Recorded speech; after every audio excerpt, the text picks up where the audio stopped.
Happy Friday. I hope you've had a wonderful week so far. My name is Jane Northrup, and today is my next segment in Pulmonary Hypertension Awareness Month. And I will be talking today about the classes of pulmonary hypertension. So now all pH is the same. pH is a general term used to describe, and I'm looking up at my computer screen, high blood pressure in the lungs from any cause. Like I talked about on Monday, I believe it was, that pH is the umbrella. There are 5 different groups of pH based on different causes. And these groups are defined by WHO, which is the World Health Organization, and are referred to pH WHO groups. So the first WHO group is pulmonary arterial hypertension, which is PAH, and it's caused when the arteries in the lungs become narrow, thickened, or stiff. And the right side of the heart must work harder to push the blood through these narrow arteries. The extra stress can cause the heart to have to work harder. Oops, sorry, I hit my mouse.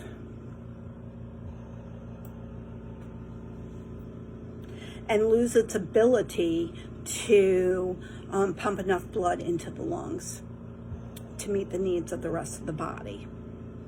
And this is the type of pH that Nicole has. So there are several different types of PAH. Idiopathic, also known as IPAH, is PAH that occurs without a clear cause. Doctors don't know how you got it. There's hereditary PAH, or HPAH, and this is linked to genes that are inherited from family members, so it can be passed through families. It can also be associated with other medical conditions, which is what Nicole has. So that is associated PAH, and it can be associated with congenital heart disease, liver disease, HIV, connective tissue disorders, like scleroderma or lupus. And it can even be associated with past or present drug use, such as the use of methamphetamines or certain diet pills like fen-phen. While there are treatment options for PAH, there is no cure. Group 2 is PH caused by, due to left heart disease. So in this group, the arteries and lungs are not as thick or stiff as in group 1, but there are problems with how the heart squeezes or relaxes, or problems with the valves on the left side of the heart. So because of this, the left side of the heart is unable to keep up with the blood flow returning from the lungs, and it causes a backup of blood, which raises the pressure in the lungs. WHO group 2 is the most common form of pulmonary hypertension. And I did not look at the chart, but before I get off, I'm going to go look at the chart.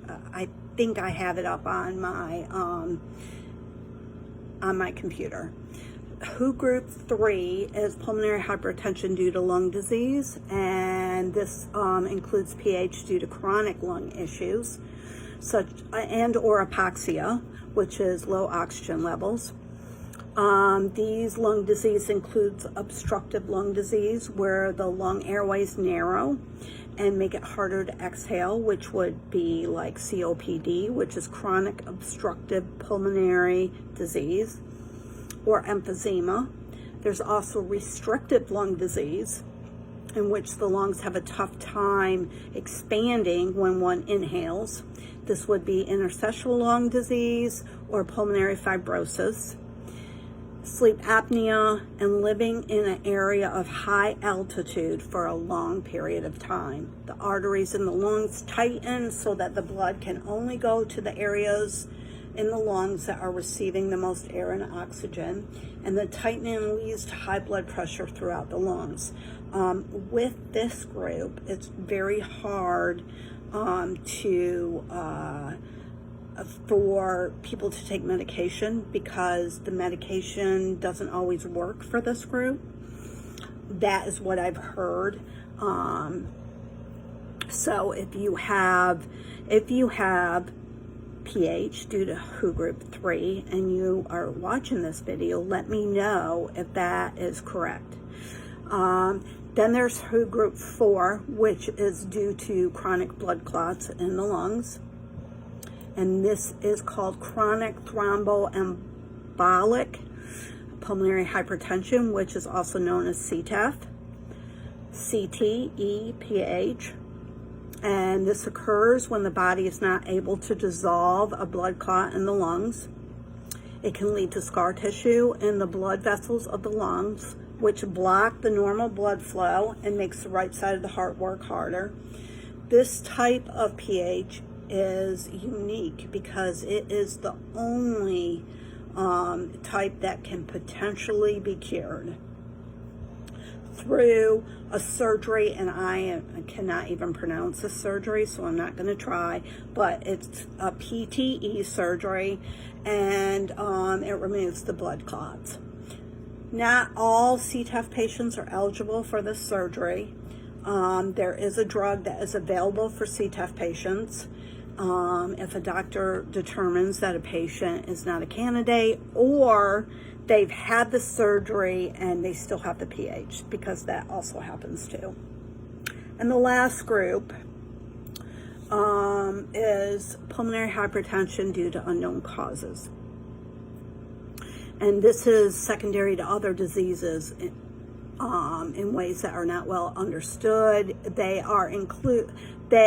These associated conditions include, but are not limited to, sarcoidosis, sickle cell anemia, chronic hemolytic anemia, and having the spleen removed, and certain metabolic diseases. So no matter the type of pH you have, it is a serious disease.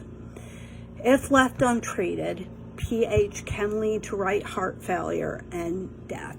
Fortunately, because of major advancements in the past 2 decades, there are therapies that target the pulmonary arteries and are available to help relieve symptoms, improve the quality of life, and slow down the progression, because it is progressive, of the disease in patients in WHO group 1. So that would be Nicole. Nicole is in that group. In patients with WHO groups 2 and 3, while they can benefit from treating the underlying left heart and lung diseases respectively. So for 2 and 3, they want to focus on the cause of the pH, which for them is the left heart disease and the lung diseases.